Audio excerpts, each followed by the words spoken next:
آج ہم Lahore high court کے ایک کافی دلچسپ فیصلے کا گہرائی سے جائزہ لے رہے ہیں۔ یہ رٹ پٹیشن نمبر 728 آف 2025 ہے۔ جی بالکل، یہ معاملہ پنڈی گھیب ضلع اٹک کا ہے۔ اس میں درخت چوری کا الزام تھا اور دلچسپ بات یہ ہوئی کہ مجسٹریٹ نے ملزمان کو فارغ کر دیا۔ فارغ کر دیا؟ کس بنیاد پر؟ اس بنیاد پر کہ وہ شکایت کنندہ کے ساتھ اس زمین کے وہ شریک مالک تھے۔ اچھا، تو یہ تو بڑا اہم سوال اٹھاتا ہے کہ مشترکہ جائیداد سے کیا چوری ہو سکتی ہے؟ بالکل، اور یہی اس فیصلے کا مرکزی نقطہ ہے کہ پاکستان پینل کوڈ کی دفعہ 379 یعنی چوری کے قانون میں قبضہ یعنی پوزیشن کی کیا اہمیت ہے، خاص طور پر جب وہ ملزمان اور شکایت کنندہ دونوں ہی مالک ہوں۔ تو ہم یہی دیکھیں گے کہ ہائی کورٹ نے آخر مجسٹریٹ کے فیصلے کو کیوں مسترد کر دیا۔ جی اچھا، تو آئیے ذرا اس کیس کی تفصیل میں چلتے ہیں۔ شکایت کنندہ تھے خان محمد صاحب، انہوں نے ایف آئی آر درج کروائی۔ جی، ایف آئی آر ہوئی کہ ان کی زمین ہے کھیوٹ نمبر 217 موضع مائرہ شریف میں، وہاں سے درخت چوری کیے گئے ہیں۔ ٹھیک، پھر پولیس نے ملزمان کو گرفتار کیا ہوگا؟ جی، گرفتار کیا اور ریمانڈ کے لیے علاقہ مجسٹریٹ کے سامنے پیش کیا۔ لیکن مجسٹریٹ نے ریمانڈ نہیں دیا؟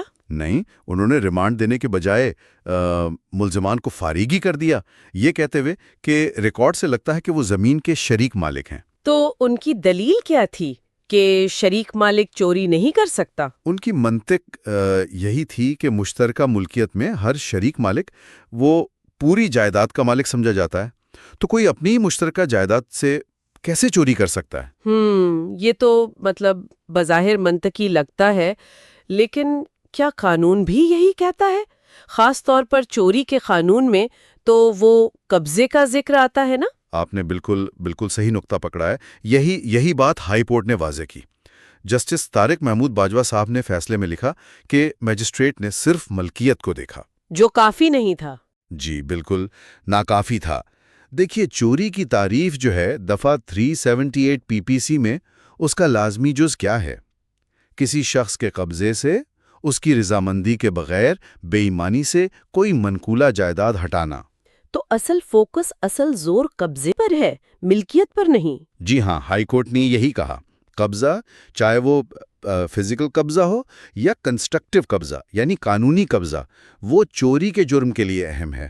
یعنی اگر کوئی شریک مالک بھی ہے لیکن وہ دوسرے شریک مالک کے وہ حقیقی قبضے سے کوئی چیز لے جائے بے ایمانی سے، مرضی کے بغیر، تو وہ چوری ہو سکتی ہے۔ جی یہ تو بہت اہم بات ہے۔ مشترکہ جائیداد میں بھی اگر ایک حصے پر کسی ایک کا قبضہ ہے تو دوسرا وہاں سے ایسے ہی چیز نہیں اٹھا سکتا۔ بالکل، ہائی کورٹ نے کہا کہ مجسٹریٹ کا فیصلہ قبل از وقت تھا۔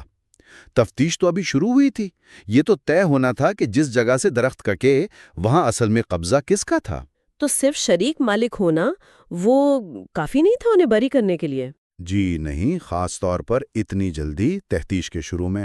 ہائی کورٹ نے کہا کہ فوجداری کارروائی کو آپ دیوانی حقوق جیسے ملکیت کی بنیاد پر وہ ابتدائی مرحلے میں ختم نہیں کر سکتے، خاص طور پر جب ایف آئی آر میں ایک پرائما فیسی یعنی بظاہر قابل دست اندازی جرم کا ذکر ہو۔ بالکل، جب ایف آئی آر میں چوری جیسا جرم درج ہے تو تفتیش کا مقصد ہی یہ معلوم کرنا تھا کہ کیا واقعی شکایت کنندہ کے قبضے سے اس کی مرضی کے بغیر بے ایمانی سے درخت ہٹائے گئے۔ یعنی مجسٹریٹ کو تفتیش مکمل ہونے دینی چاہیے تھی؟ جی، ہائی کورٹ کے مطابق تفتیش مکمل ہونی چاہیے تھی، خاص طور پر قبضے کے سوال پر۔ یہ فرض کر لینا کہ چونکہ ملزمان شریک مالک ہیں اس لیے چوری نہیں ہو سکتی، یہ قانون کی صحیح تشریح نہیں تھی۔ تو پھر ہائی کورٹ کا حتمی فیصلہ کیا رہا؟ ہائی کورٹ نے پٹیشن منظور کی، خان محمد صاحب کی درخواست مان لی گئی اور مجسٹریٹ کا وہ جو 27 فروری 2025 کا حکم تھا اسے کالعدم قرار دے دیا۔ اچھا، اور کیس کا کیا بنا؟ کیس واپس میجسٹریٹ کو بھیج دیا۔ ساتھ ہی تفتیشی افسر کو ہدایت کی کہ بھائی قانون کے مطابق غیر جانبداری سے اور تیزی سے تفتیش مکمل کرو، اور خاص طور پر وہ قبضے کے سوال پر پوری توجہ دو۔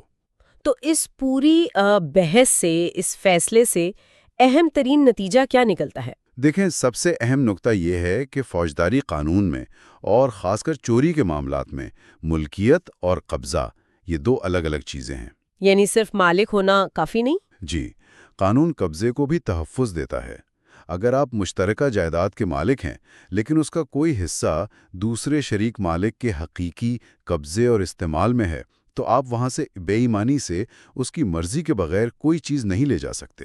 اگر لے گئے تو وہ چوری کے زمرے میں آ سکتا ہے۔ مشترکہ ملکیت کا ہونا وہ دوسرے کے قبضے میں دخل اندازی کا لائسنس نہیں دیتا، قانون قبضے کو اہمیت دیتا ہے۔